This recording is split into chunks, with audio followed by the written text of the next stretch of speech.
Well, I'd say against Fnatic, we have the superior top laner by far. So and they tend to play around top quite a lot in the early game. And I strongly believe that me and Alphari are better than Broxah and sOAZ as a pair. If we abuse this and use top lead to win the game, early game, like help mid lane, or we just have a scaling top laner, we can just win and split push, and Fnatic will probably go and force Baron, and if we play it good, we should be able to either kill them at Baron, get towers and stop them doing Baron. So I think a lot depends on top lane for us against Fnatic. Well, game plan executed. Now welcome back everyone to game number 2. Now Misfits Gaming, over the course of the split, they got destroyed the last time they faced Fnatic in a best of series all the way back in spring as well, but they are off to a much better start tonight. What an incredible showing in game 1. They certainly are, Pyra. Now, Misfits, they have selected red side for game 2. They will be playing on the same side. They are happy to give Fnatic that first pick, and they're going to get themselves the counter. In game 1, they saved their support and jungle till the second half of the draft. And what we've seen is they seem to know how to handle some of these power picks, things like the Cassio, things like the Cho'gath. A few of the mid-game fights definitely looked a little weary, but for the most part, Misfits seem to do well with a lot of these power picks. Now, I wonder if anything is going to change for Fnatic. I would love to see them let the Tristana open so they can pick it themselves, but they've said, nope, we want to make sure that we can still get our Gragas on the first rotation because it's the most valuable for us. Yep, same exact ban so far, with the J4 coming out also on the Kalista on Misfits' side, and then Cassiopeia. There's where things start to mix up a little bit. They decided it's not worth trying to pick it off early, but they don't want to give it away to PowerOfEvil. This does mean that Misfits may look for an early Orianna themselves, or they may just wait, as they did for their third pick in the first half of the draft. Gragas still left unavailable, Fnatic, I imagine, will go for that in the early rotation, unless they want to completely shift things up and they get themselves the Orianna. That's always a possibility. For Fnatic, the Gragas was pretty crucial to them setting things up early on, but Misfits were able to turn it all around on its head quite quickly. Fnatic looks like they're going to be trusting the strategy, and they lock in the Gragas once more. So nothing needs to change now for Misfits. They can go for the Gnar and the Xayah if they so want to. I think Xayah is a great AD carry for Hansama. He had a really good performance in game 1. They fell a little bit behind during the very early laning stages, but once they got their first back, they got a bit more damage under their belt. That's where they were doing much, much better. And even after the repeated ganks that we saw coming out from Broxah, they still did not give away any kills. And that just shows the amount of growth that this bottom lane of Misfits have been able to accomplish in a very short space of time. Yeah. You know, even if they weren't able to make it show during the regular season, it definitely has been there. And here's where we start to see things mixing up a little bit. Instead of the Xayah, they value the Orianna. It wasn't allowed them the last time around, and they lock it in on their next. I think it's a little bit risky from Misfits, because now Fnatic, they can get themselves the Xayah, and I wonder what Misfits would have as an answer, because commonly you'd see things like the Tristana and the Kalista being used, but we're instead going to see the LeBlanc. This is a big playmaking pick, a little bit reliant on snowballing. There's a big essence of risk. On 7.16, she did receive a nerf to the amount of wave clear that she has, because the amount of damage that the Shattered Orbs does on the proc has been reduced from 80% to 60%. So her wave clear early levels will be a little bit weaker, but from what I've heard from a lot of the pros, they actually quite like this matchup for the LeBlanc.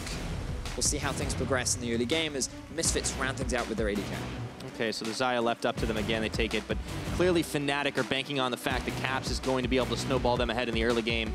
Last on the Cassiopeia, he just got camped over and over again and never really got off to the rolling start that he needed. And now we enter ban phase 2 with 10 seconds ticking. Misfits, what are they going to take away? AD carries were what they focused on last time around. Rekkles didn't seem to have too much trouble when he picked the Ashe up. We'll start with the Sivir being banned out. I think they just do the same thing.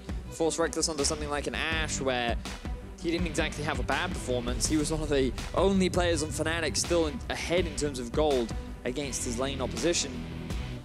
However, he just couldn't really have the same level of playmaking power. A lot of his arrows, they landed true, but things like the cleanse, the early QSS resulted in those arrows not really resulting in a huge amount. So I imagine the Varus will be the next ban away. And I wonder if he goes for something like a Jhin. A little bit risky, a little bit more towards the early game, based on what I've seen from some of his solo queue that he's been playing recently. Could be an answer for the Xayah, but still a lot left of the draft, still a few things left before they lock in that AD carry. Yeah, Misfits still some time left, and it is the Varus once more, so they see no need to change things up this time around, and now it's back to Fnatic for their final. They banned the Sejuani out, and this time they do not allow the Zac to go through, something that Maxlore had great success on in the previous game. So this time around, Fnatic have said, nope, Cassio, we got camped really hard. We want to give Caps a little bit more playmaking power. We want to allow him to be one of the carries for the team, while also we want to deny a comfort pick for Maxlore because we're investing in this Gragas. Right now, it's not working out for us in terms of being able to deal with Zac. So Misfits definitely going to lose a little bit of early game pressure unless they go for the Rengar. Go big or go home, says Maxlore, as he locks in the big kitty, and we've seen this once from him. Back in spring, Rengar was all the flavors.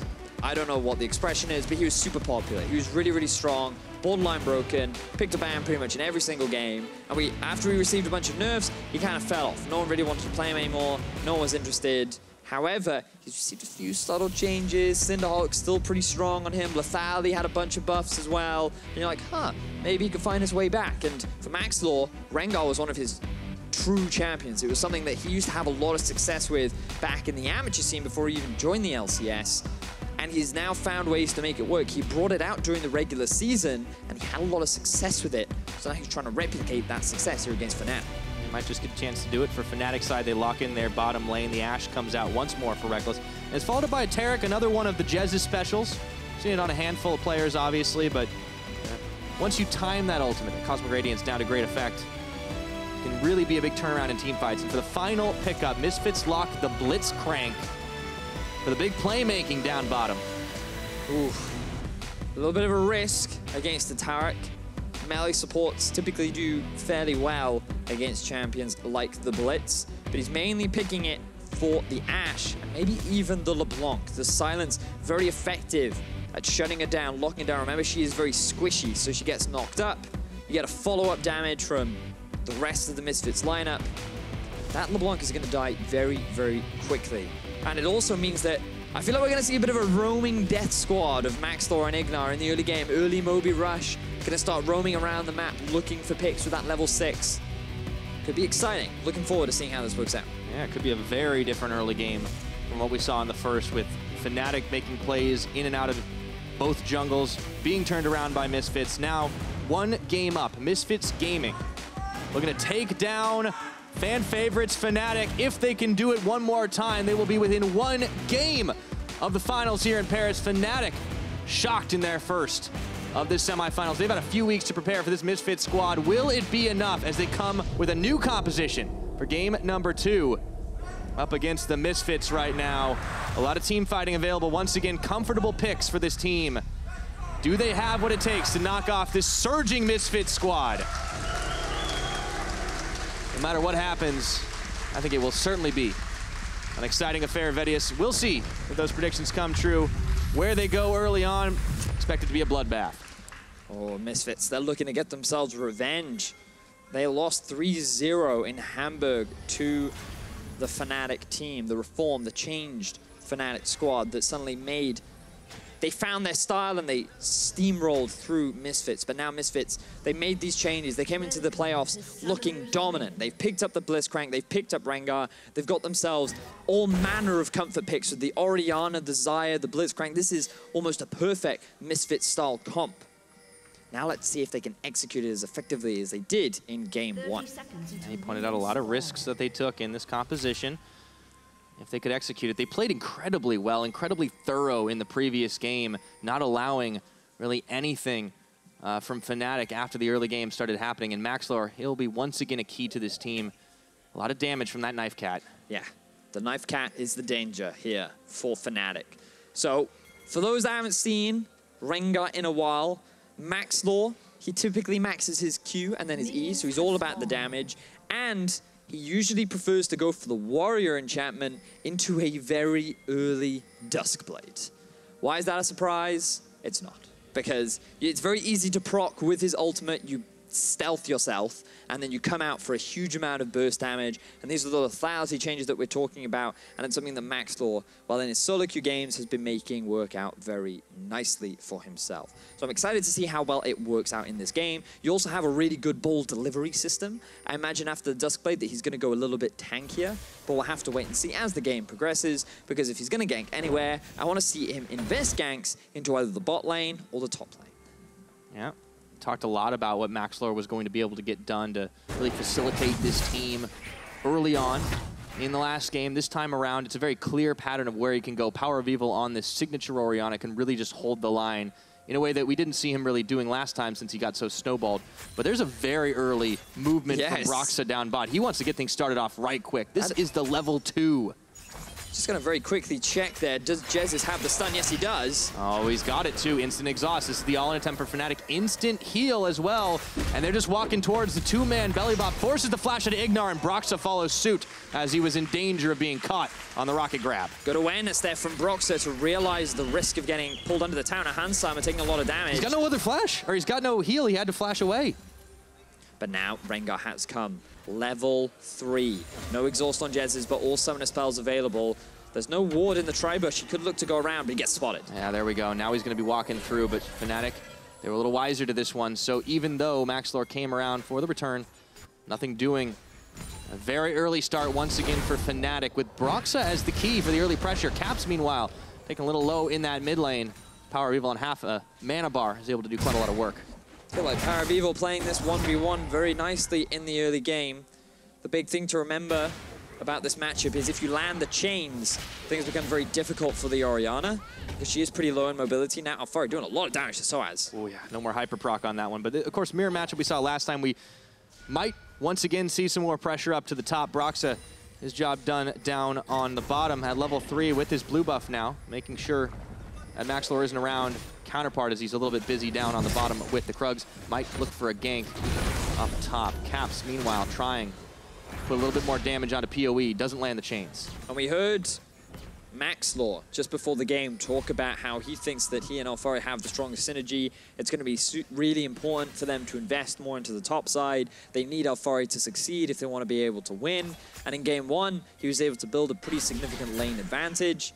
But I feel like that he wasn't the real carry of game 1, because you really have to look towards the mid lane and jungle synergy, because sure, it's all very good that Maxlore talked a lot about how he as a player was wants to invest in top lane, he wants to help Alphari succeed, but he was all about making sure that PowerOfEvil was the real carry of that game. And just look at that damage per minute on the Syndra, 754. The average damage of Syndra during the regular season here in summer was 580. And in wins, it was 606. So you can see how much more damage PowerOfEvil was doing by going for that risky build, which ended up working out beautifully for him in game 1. Well, they had the game plan and were able to stick to it. Maxlore consistently showing up to mid lane, bouncing through, and it's just so hard to predict those gank paths on the Zac. It's what's made him such a powerful jungler. But in Maxlore's hands, it was absolutely critical. Now Broxah, he's trying to, once again, set up some more camp down bottom, but this time Misfits were ready for him. With the ward in just expired, they place another, and they know he's still going to be waiting out there for the time being, and looks like we won't be seeing first blood just yet. He wants to try and punish the lack of flashes on the bottom lane of Misfits. Broxah doing what he can to try and get some advantages for the Fnatic duo. We want to take a minute to recognize those impressive Orianna stats on PowerOfEvil. This guy has drawn a lot of Orianna bans, and it is very justified because of his performance on this champion. He goes for those creative builds. He goes for things like the Rod of Ages, into the Nash's Tooth. And if he decides to go for it, we can talk a little bit more about it. And in this game, there's actually a very good chance that he will go for that itemization build path, largely because he likes to stack health against assassins, but also he loves to have that consistent DPS when he's going up against two big tanky front lines in the form of a Cho'gath and a Gragas. So keep your eyes out for the PowerOfEvil special. Wait a little while before the gold starts stacking now. Maxlore, he's back down to the bottom side. On level 5, he will not have Thrill the Hunt up and available. Broxah only 4. He's made his way up to the top. Alphari nearly has a full Gnar bar. I don't know if this gank is well advised. Rupture does land, however. Oh, before he can transform, insta first blood, but we got no time to take a pause because down on the bottom, Jesiz being fired down. Teleport coming in for sOAZ. Misfits need to turn tail and run. The arrows are coming, and so is Caps. Taking out Maxlore. A quick 2 for Fnatic. Good answer from Caps in the bottom lane. The moment he saw Maxlore, he goes to the TP down. Misfits, or PowerOfEvil rather, cannot interrupt, which means that they get a kill on top side, they get a kill on bottom. sOAZ just hit 6, which means that he gets the kill before Alphari goes into Mega Gnar. And Fnatic now, the team with a great early lead. This is excellent for a Fnatic team right now, as shutting down Maxlore is pretty crucial, not giving him a kill even better, and to take him out on top of Alphari, well, that's pretty solid. See, now Alphari, he feels pretty safe here, but the silence into the knockup means that he can't use his flash or escapes, and he ends up dropping. Meanwhile, in the bottom lane, Maxlore, he wants to land his bolo onto Jesiz, but look at the positioning of that Taric, always making sure that he's standing behind a minion or Rekkles, which means that that second route cannot come down from Maxlore, and he doesn't end up losing his life, and it is Maxlore that ends up dropping instead. Really good play from the support of Fnatic right there. And now Misfits, they're the ones playing with an early deficit. We know how these guys are so used to playing with an early lead, how they can sometimes struggle when they're forced to play from behind. Yeah, we just haven't seen them really have a whole lot of success when it's come down to it, and with Fnatic challenging them.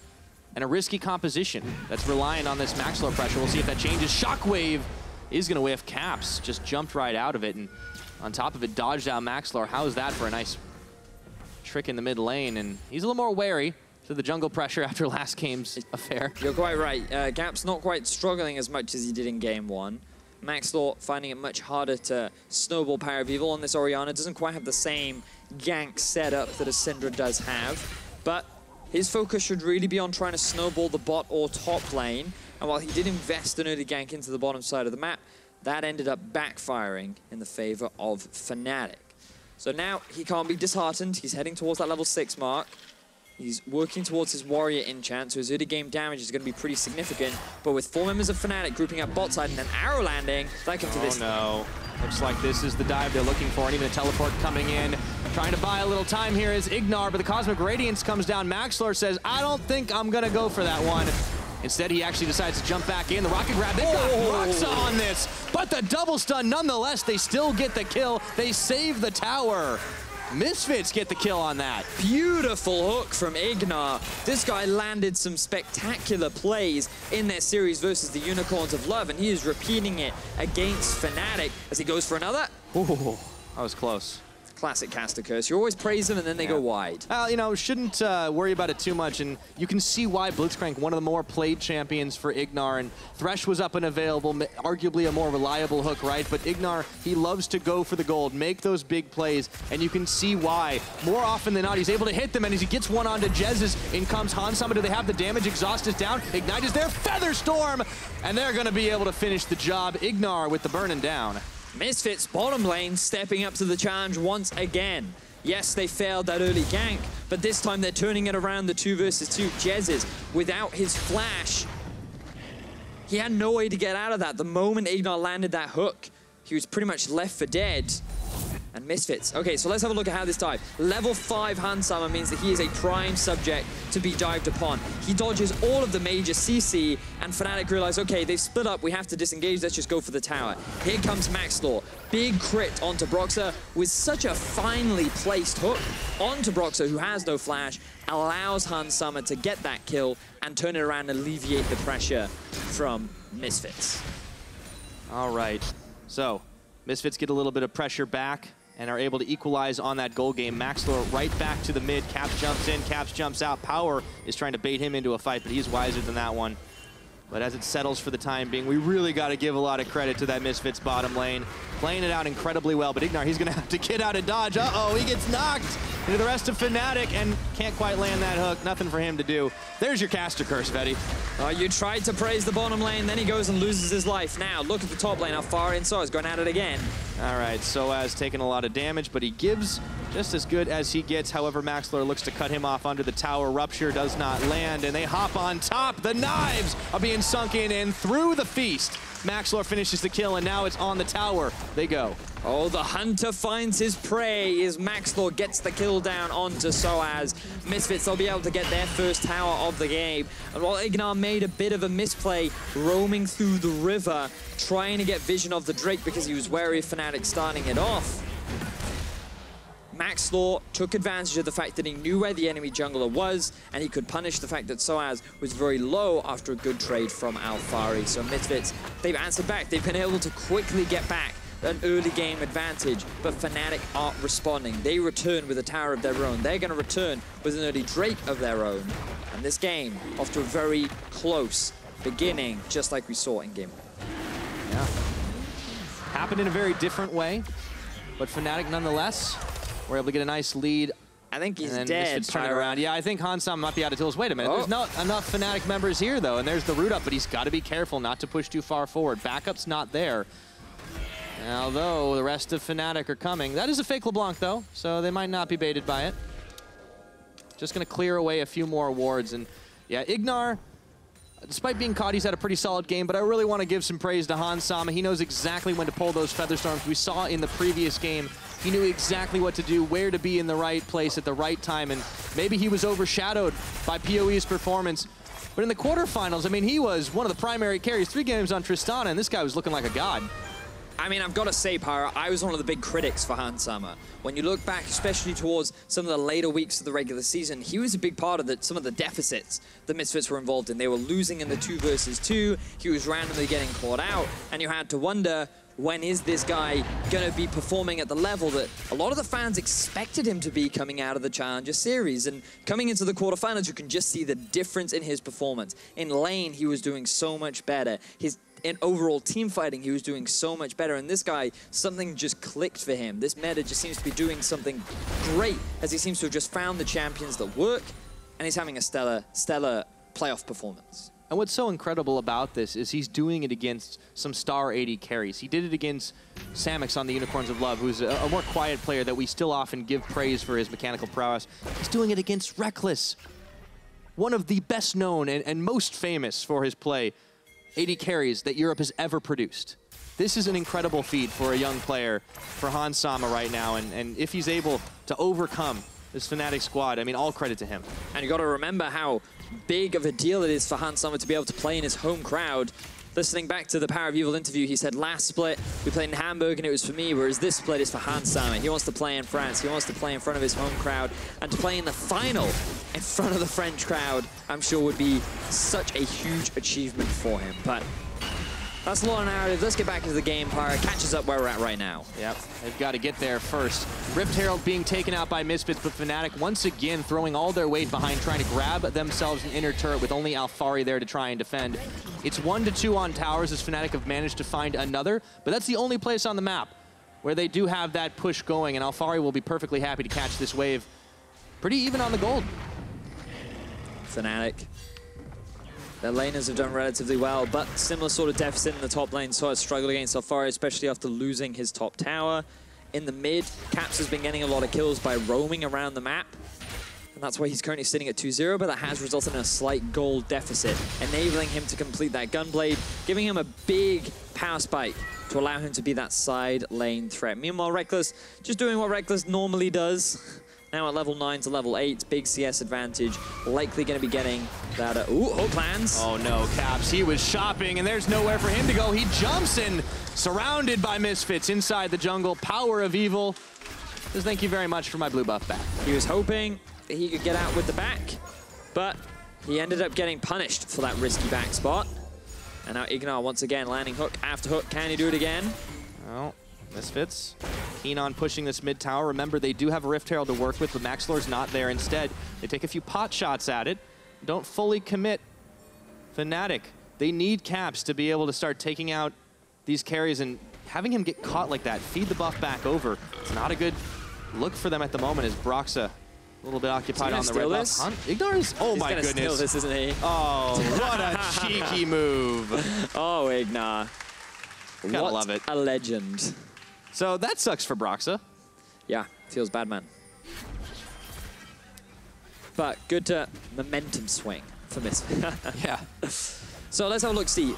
Dragon going to be spawning in about 2 minutes time. Right now, there is a tier 1 in the mid lane and in the bottom lane for Misfits to take. Arrow, just fails to interrupt, which means that Misfits, they're now looking to take this mid tower down. They have 4 members here. Well, they're actually going to back away. That's because they know they're going to get it. All right, Raphael's done his job. They just primed it up, and 2-2 in towers. Fnatic trying to find an opening, but it's difficult because where they have the most pressure, on the bottom side, not a whole lot for them to do. You got to take a look at how these compositions are laid out, though. Caps, seemed like Fnatic put a lot of stock in him early on, but what else can they do? And that's the biggest thing, Pyro, because we haven't talked a huge amount about these compositions, and as you rightly identified, a lot of investment has been put into Caps. Him roaming around the map, trying to get some early kills, very important for this LeBlanc because she wants to become a big side lane threat to try and deal with Alphari a little bit later into the game. Now, the thing is, the 5v5, not that strong for Fnatic because of how difficult it is for the LeBlanc to play in team fights. So they'd much rather split open the map, try and find small skirmishes, try and find picks, using the Ashe and LeBlanc to just catch the targets unaware. And then once they have a numbers advantage, that's when they group up, because you have the Taric, who's really good at stalling out and disengaging fights. You also have the Gragas, who's also good, paired alongside the Cho'gath, to disengage a lot of these fights. And they basically want to just keep Misfit at arm's length for as long as possible, because these guys want to fight with the Orianna, with the Xayah, and when you pair that up with the Gnar ultimate too, you've got all this great wombo combo potential that's great for forcing objectives, especially in the later game. Yeah, and you mentioned the ability of Misfits, especially between the jungle and the support, to start roaming around. Well, the entire Misfits squad has been pretty much roaming around, and a few towers traded back and forth. Misfits fairly happy with that, as they can also grab themselves a Mountain Drake. This will equalize on the Dragons to allow for a little bit more effective pushing, and you can see both teams kind of allowing the map to shift one way or the other with the vision control. Fnatic controlling wards in the top side, Misfits the same in the bottom. And Misfits, thanks to that vision, they will be able to get themselves the early dragon. Now, Caps, he has been moved off into a side lane to answer that of Alphari. The 1v1 has begun. All this vision investment, Fnatic, they're setting up for the Baron. They want to try and steal away this red buff too. Allows them to try and find picks, as Misfits also want to move towards defending their top tier 1. Oh, they've got Broxah. Shockwave pulls him in, and Misfits take him out. Red buff resets, and the rest of Fnatic realize they're not going to be able to get away as Caps flashes. PowerOfEvil with the bone. It's going to be dodged out, but Caps can't do it again, and Maxlore tags back for round 2. 2 quick picks by the Misfits team. Even though Fnatic had set up great vision in the top half of Misfits jungle, and even though their intention was to be the ones to catch Misfits out, it is Ignar again that uses his hook to get onto Broxah. This early on, he's still very squishy, so PowerOfEvil and along with Hansel are able to very quickly burst him down, and that's where things start to open up. You can see there's no vision there from Fnatic because of the control ward. Broxah ends up dropping extremely quickly. And Fnatic, or Caps rather, he has no real options. Maxlore's in the top half, you have Alphari and PowerOfEvil in the bottom half, he doesn't have any dashes left, and he's like, this sucks. And he gets a knife in the back, thanks to Maxlore, who's now 2-1-2. Yeah, Caps goes from 2-0 to 2-2 at the moment, and now we see PowerOfEvil stacking up on the damage, Maxlore stacking up on the damage. There's that Duskblade you mentioned, and if you are Caps or Rekkles, you're going to be a little bit worried about the way this game is going. Yeah, because one of the big things about Rengar is that when he hits you out of his stealth, it always crits. So then you have a Duskblade proc, you have a crit, and you have a lot of AD very early on into the game with only your base armor on both squishy targets, and maybe some runes in there as well. So that's a lot of burst damage, Pyra. Like, a lot. And it's really easy for him to get on top of you too if he can find the right flank path. And we talked about how for Maxlore, this used to be one of his big comfort picks before he even joined the LCS. I love the fact that he's been able to find some of these unique champions. He brought out the Kayn last week, he's bringing out the Rengar this week, and he's making them work very effectively with his team. Yeah, that's that level of growth. We're starting to see a little bit of unpredictability in what he brings to play. But for Fnatic, you mentioned the game plan for them. Try to arm's length the Misfits. Was it necessary for them to push so far into that jungle, knowing that the possibility of punishment existed? well, they knew that they had full control of the top side because Caps had pressure in the 1v1 up in the top lane. They also knew that they had push on mid, and the only thing they really had to be careful about was a flanking TP from bot, but because they knew they had control over river, they thought they had everything covered. The big turning point was that single control wall that you can see on your minimap in Misfits' half of the jungle that just denied the vision. And so because of that, they had no idea where Ignar was. He then initiates the hook, and it's all because of that one single control ward in the back of Misfits jungle that was able to swing the favor towards Misfits. Yeah, that was the playmaking ability, and it's allowed Misfits to get this gold lead going. 3,000 in their favor. Fnatic still trying to snatch back some vision control as Misfits back to spend a little bit more gold.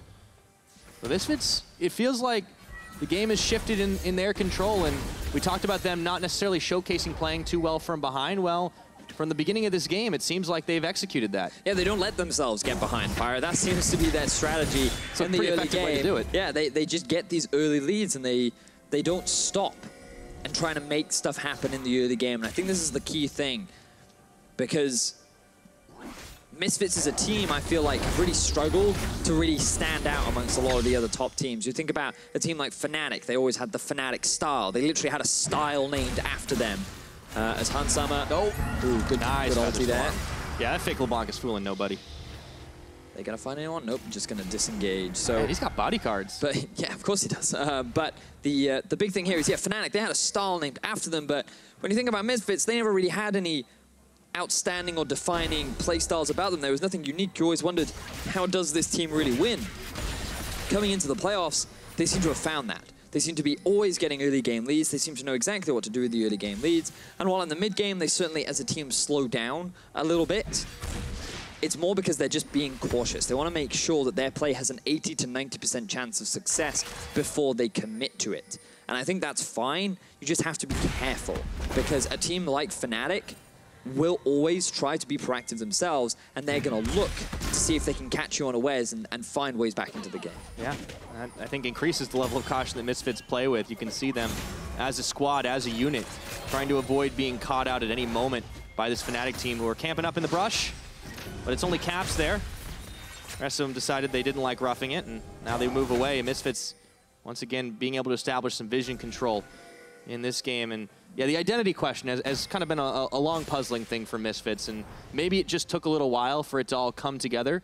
But it seems like they didn't change up that much, especially not about how they picked their champions. It's still the same type of roles that they're comfortable in. No, I just think the biggest thing is that individually they all stepped up. They seem to be playing a lot more comfortably, and Maxlore is just having a lot more of an impact on not just a single lane, all of the lanes. He doesn't just have to camp PowerOfEvil. He can actually invest into the other parts of the map where he can help them succeed and get that early lead. So now looking at things, how things are playing out, Clouddrake is available, Baron becomes a big point of contention.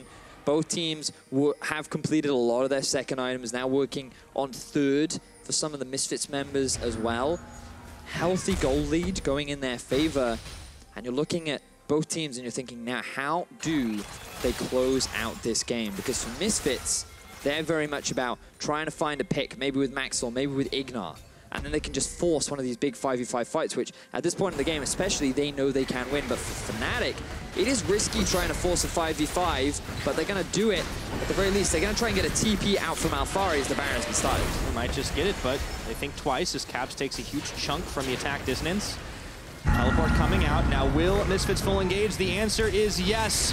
The thrill of the hunt is out, but Alphari is the one that looked to be hunted down before he goes over the wall. 3-man shockwave. Maxlore starts off the casualties by finishing off Caps, and the Cosmic Radiance comes a bit too late. The party barrel not going to do a damn thing as Hansama over the wall takes down Jesiz. 2 quick picks. And now it's Misfits, the lead still. And this is the risk you run trying to fight this Misfits composition 5v5, especially if they catch you in a choke point. Fantastic ultimate from Alphari, blocking 3 members against the wall to allow PowerOfEvil to get the multi-man ulti, but Broxah still alive. He wants to try and challenge this smite as another fight kicks off. Here we go, shutdown. Oh, he gets an eat off, and now Maxlore's not there to try and smite it away. This is dangerous for Misfits as sOAZ in the front gets that one. Hansama not fallen just yet.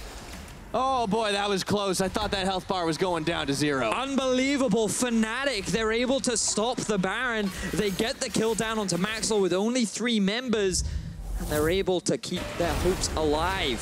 So let's have a look at how this fight kicks off. Misfits, they know they don't even have to force a fight just yet. Fnatic, they're in between two decisions. They're not sure whether to commit to the fight or disengage. And here they see, okay, we can shut down Alphari. This is a good setup for us, but they cannot respect the knockback. Caps ends up dropping immediately. Handsummer flash, he doesn't even need to use his flash over the wall because he can just use his ulti, get nice and close, lock up multiple members, and then the chase is on. And they get themselves a few kills. So now if we can just see, we're not going to be able to see the turnaround from the side of Fnatic, but sOAZ being able to get the kill down onto Maxlore is really what enabled them to push Misfits away from the Baron and stop that objective from falling into the hands of their enemy. Stops the bleeding, and it's like you were talking about a lot in game number one. Fnatic are so familiar with playing on the back foot. They've done it so many times in the European LCS. They don't even seem phased. They still lose 2 members, but they're able to turn that one around, stop the Baron, stop the bleeding. And now, despite the gold lead, it still seems like Fnatic have a bit of a tempo, they've gained back here. The big thing here is that this game feels a lot closer than the gold may suggest. Once again, we're in a situation where Fnatic, in a 5v5, they're unlikely going to win the fight. However, just look at the vision that they have across the map. You can see a lot of wards were able to be dropped around the Baron. This point is very important this lane into the game. And the fact that Fnatic control it, even though they're at a gold deficit, just goes to show what they're able to do when they are pushed back. And Misfits, they're just a little hesitant right now. They're going to slowly push out these lanes as an arrow comes out. Yeah, looks like it's going to land onto Maxlore. The chains are there, and he's going to get popped. The barrel sends him packing after Caps did all the damage work, and now it is Fnatic who turn these tables to get one quick pick out, and Maxlore, that damage is all gone. Fnatic, it looks like they're going to try and force this Baron without a smite to contest. It's going to be hard for Misfits to peel him off. They only have to wait for Alphari's Gnar to run out, and they can start it if they so please. There's also a bottom wave pushing in the favor of Fnatic. Everything going their way right now. Let's see if Misfits can stop the Baron. I got to be careful. Banshee's Veil popped his PowerOfEvil, walks right into the queue from Caps, and sOAZ trying to lead the line. Here's Caps as well. A lot of damage dealt onto the Cho'gath. The Cosmic Radiance comes in, but they peeled off Baron. Misfits, if they can get out with their lives, this is exactly what they want. Pulling it too. Man, Shockwave, and down goes Jesiz to PowerOfEvil. Meanwhile, Rekkles caught by 3 Misfits. Caps going in. He gets 1, and he gets out alive. Oh my word, a 1 for 3 as Alphari takes down Broxah. That fight went so long, Gnar came right back up. Look at the grin on Hussein's face. He knows that Misfits have just won a massive fight. Maxlore is on his way back. There is no jungler on the side of Fnatic. And again, Misfits find the successful fight. This is exactly what Maxlore was talking about before the game. If Fnatic go for the Baron, we know we can fight them for it. We know we're going to fight a lot around that objective, and they do it so fantastically. They only have 4 members. sOAZ, he's going to sit on the front line, and here they go. Let's force the fight. Handsummer, he is able to dish out a huge amount of damage onto sOAZ before he's even able to get into the thick of things. Then, because Fnatic funnel into a choke point, a great shockwave splits Fnatic up, and now Rekkles, he doesn't have any peel anymore. He ends up dropping down. Alphari can clean up the jungler on the back end, and Misfits with only 4 members are able to out-team fight Fnatic once more. Yeah, we were thinking 5v5 Misfits at the edge, but who knew they had it in the 4v5? They just kept on going. And in that fight, the big turning point, it definitely was the Shockwave, but perfect ability targeting and usage for Misfits. What an incredible performance from this team. They are 1-0 up. They're looking to make that 2 right now. Taking out Fnatic in the midst of the Renaissance. The best season Fnatic have had since 2015. The best split they've had, rather. It's looking great right now. Cosmic Radiance comes down, but that's the disengage as Fnatic are backing away. We've hit 30 minutes on this clock. But with the Baron buff, Alphari doing work down bottom, Misfits holding on in the mid to try and push Fnatic back.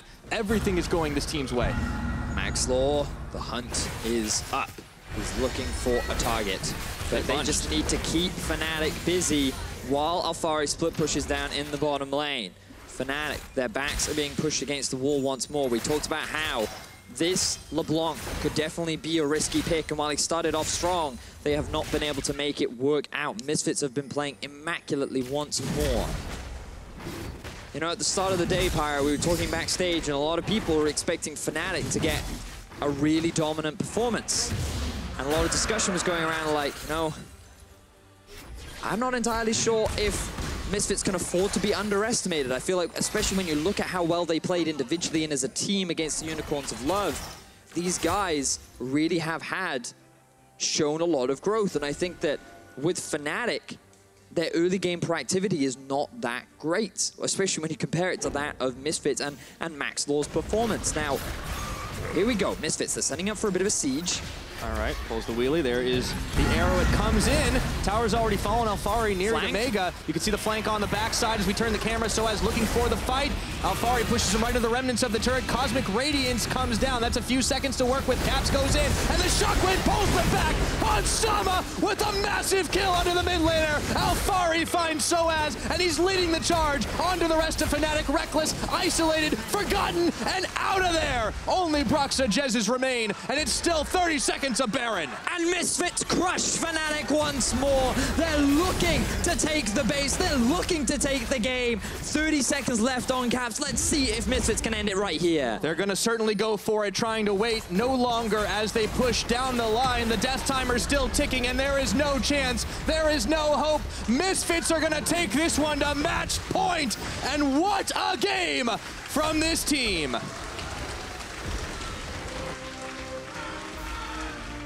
Misfits lead the series 2-0, Pyra. Not words we would have expected to say to start this day, but what an incredible game two from them. Taking fight after fight. PowerOfEvil gets himself the Orianna, a big comfort pick for him. He doesn't go for any unconventional builds. He keeps it standard. He makes it work. Hansama with another fantastic performance, but the real star was Ignar. Again on this Blitzcrank. So many clutch hooks, so many great picks.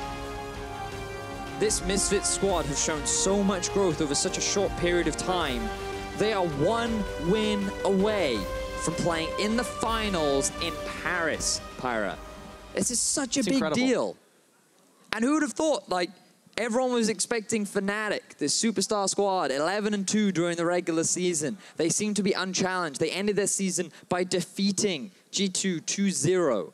And everyone was like, no, that's it. Fnatic, they're going to clean sweep. They're going to make it to the final. But it is now Misfits that are in prime position of Fnatic. They need the reverse sweep if they still want to make it to the final. They need to, but this is hauntingly similar to what we saw last week against the Unicorns of Love. A lot of people chalked up, drafting decisions on the Unicorns and maybe didn't give Misfits the credit that they deserve, but what an incredible performance to put themselves on the precipice of the finals. Now Misfits, they are well on their way towards a huge upset against Fnatic, so here are our analysts for more on Game 2. Well, then Misfits Gaming, they've talked so much about their one-year plan, and they are doing fantastically so far. They might just very well be in the final of the European LCS and one step closer to the World Championship. And on the other side, the old Kings look very, very far away from that throne. So let's, shore up what happened here in Game 2. I want to take a look at picks and bans because you mentioned a lot before. It's going to come down to drafting a lot, as it always does, but specifically here because Misfits were able to outdraft the Unicorns of Love so hard in the previous quarterfinal. So how do you judge their Game 2 draft and their drafts overall so far? I think Misfits draft in the second game here, only question mark was kind of the Rengar. It was a big gamble from Maxlore's side. I think everything else is super, super solid. I love the early take on Orianna. I think Orianna right now is fantastic because she's safe laning phase and very strong late game teamfights, which we will see as well in some of the later fights in this game. And also the fact that you get Gnar for Alphari is something that's super good for him. Yeah, for sure. Like, given Alphari the same champion 2 games in a row into Cho'gath, the Gnar into Cho'gath is a good matchup because at some point, Gnar is going to win teamfights for you if he just jumps in. And he's going to win the set and push too. So it's a phase-safe champion. And I still think that Misfits draft is, like, as you said, the Rengar being, like, iffy kind of. Like, it's risky. But I like the confidence that they're showing their players. Like, given Orianna to PowerOfEvil saying, hey, you will be fine against whatever matchup they're going to throw at you. And just throwing in the Rengar and the Blitzcrank, which are cocky champions. But if you make them work, they look really good. And then we have to also go over to Fnatic's side real quick. I normally really love Taric a lot. I think he has a cool place in the meta. I really did not like him a lot in this draft because to me, Taric is super good if you have a lot of champions that can dive the backline. Think like a Jarvan or Renekton who can really get onto the carries and you put the Taric passive onto one of those guys and then you can actually like go in and you can get like the stun from the front. You can get the shield that covers back line and front line. This game, when you run with Cho'gath, he runs at the enemy. He doesn't dive at the enemy that way. And the Gragas from Broxah is, in teamfights, currently invisible. So there is no actual backline threat other than sOAZ with the odd flank from time to time. And so the Cho'gath doesn't really function 100%, and the Taric definitely didn't. So Misfits, very good drafting. I do want to come back to the personal performances of either team in just a bit. But first, I want to talk about the in-game specifics, the fact that Fnatic, they had a relatively good start, right? And we saw in Game 1 that they tried to get back in the game. And here, they try to accelerate their lead. But why does it go wrong? Yeah, it goes wrong because they kind of become overconfident. Like, they rely on skill shots that like are not necessarily fail safe. So they overextend, have all the players committed, and Broxah overextending here and being hooked in just shows like kind of the symptoms like that I was talking about, or that we were talking about, that they overextend for things that they're not supposed to. They're not quite sure in their place almost. I feel like that they do things that they're not supposed to do at certain times and give the enemy's ability to basically come back. I also really want to praise Hansama in that play. Like, he dodges both the key skill shots that could lock him down, so he would then eventually die. And then right after he dodges the skill shots, Ignar then actually hooks Broxah back in. They secure the first kill, and right after the replay, they got another kill on Taric as well, set up by Ignar. So the bottom lane of Misfits right there literally just outplayed Fnatic. Well, I want to relay that into a bigger point, something we looked at last weekend before the game, or the match rather, was, you know, the individuals. I think you said the individual level of the players, Misfits cannot match them, so they have to outdraft and outplay. But I'm not sure if it's Fnatic underperforming and their individual players not showing up, like you mentioned, Broxah. But what is sure is that the Misfits players are absolutely in the zone, Maurice. It seems like the games they won against UOL and these, they're just hitting every skill shot and they feel completely aligned. Yeah, it just seems like they just have so much confidence and like just security going for them, where they know what they're going to do at certain times and they always are like trusting their members. Like, so like even PowerOfEvil, like who I thought was worse than Caps, is outperforming him. He's way better in teamfights. He's way more disciplined. And Hansama, who's also hailed as like worse than Rekkles, is still like putting the individual performance. He doesn't die to ganks. He puts up a lot of pressure, and he actually wins teamfights for them. So it seems like Fnatic is playing down, but I definitely think that Misfits right now is overperforming. Yeah, it's hard to tell, right? Let's take a look at another team fight, which was also peculiar, the fact that I guess Fnatic found themselves in this position at this point. Yeah, this is, so we're already doing the game, kind of discussed how it really felt like Fnatic were just so disrespectful in many ways. They were playing like this replay. They have no vision on the backside, and yet Broxah doesn't move behind the red buff. He just ignores like, oh, there's a control ward behind me. I'm like, yeah, it's fine, it's fine. I can just stand in front of this red buff. There's surely not a Rengar or Blitzcrank or whatever showing up. But if he literally just goes to the other side of the red buff right there, he does not get hooked in. They do not lose this fight. And these are the kind of plays where you just have to point out that Fnatic are extremely cocky in their play style. And they are completely disrespecting Misfits even after losing the first game. That's why they're losing a second game now. And they're currently looking like a team who's going to get 3-0'd. Yeah, amazing. To round this off, you were seeing some similarities with what happened at Rift Rivals and what we thought would be the turning point after that. The same kind of things are showing up. Yeah, like, I mean, the players are just cocky, and I honestly think that, like, I was always asking myself, like, what is going to happen if Fnatic is actually met by individual players that can match them, like, on every basis. So we saw the Rift Rivals, they got, I guess, kind of demolished by TSM and by, I think, C9 too. And we see it again, like Misfits is playing way above the level and it's actually matching them individually. So it all comes down to like understanding the meta more and better. And I think Misfits is actually a step ahead right now. Well, if they're playing above their level for 5 games in a row now, is this not Misfits' actual Maybe level? It's the new level of Misfits. Like, we've always felt like Alphari was a super good top laner. He showed it in the spring split, but then he had a pretty quiet like summer split. Until now, we're hitting playoffs and he's getting things like Gnar, and then suddenly he's actually performing back to that spring split level. So I think we should just celebrate the fact that all the Misfits players for 5 games in a row are now actually playing much better than they did during the regular season. Agreed, but now is when push comes to shove. They have to win one more game, and Fnatic somehow has to find a way to untilt if they are tilted. So amazing. Can Fnatic turn it around? I think they can, but they really have to reset their mindset and actually think about what is actually good for other teams and not just for us. Because honestly, in this meta, it's really, really easy to win a game if you just have a safe early game, good scaling mid game, insane late game. And given so many openings early game and mid game, it's just not good. So like, trust yourselves, but also think about what's actually working for other teams, not just for yourself. Yeah, why not stop banning Tristana on blue side and first pick Tristana for Rekkles? They're on blue side again. A great mobile scaling AD carry, and then draft 2 tanks in the front and maybe a support who can engage, like an Analyst or something for Jesiz. And suddenly you got a shield wall in front of a scaling AD carry who can win team fights, and you might have an easier time also starting fights where it's not just on either Broxah or a Righteous Glory Cho'gath. We'll see what happens. Shocking developments so far. Misfits are just 1 win away from securing a spot in the finals in Paris for the first time in their history. The next game is coming up in a couple of minutes. Don't miss it. Do they have what it takes to knock off this surging Misfits squad? Or I don't know if this gank is well advised. Rupture does land, however. Oh, before he can transform. The arrows are coming, and so is Caps. Instead, he actually decides to jump back in. The rocket grab. They've got Broxah on. Alphari is the one that looked to be hunted down before he goes over the wall. 3-man shockwave. Maxlore starts off the casualties by finishing off Caps. Down goes Jesiz to PowerOfEvil. Meanwhile, Rekkles caught by 3 Misfits. Caps going in. He gets 1, and he gets out alive. Oh, my word. Rekkles isolated, forgotten. No chance. There is no hope. Misfits are going to take this one to match point. And what a game!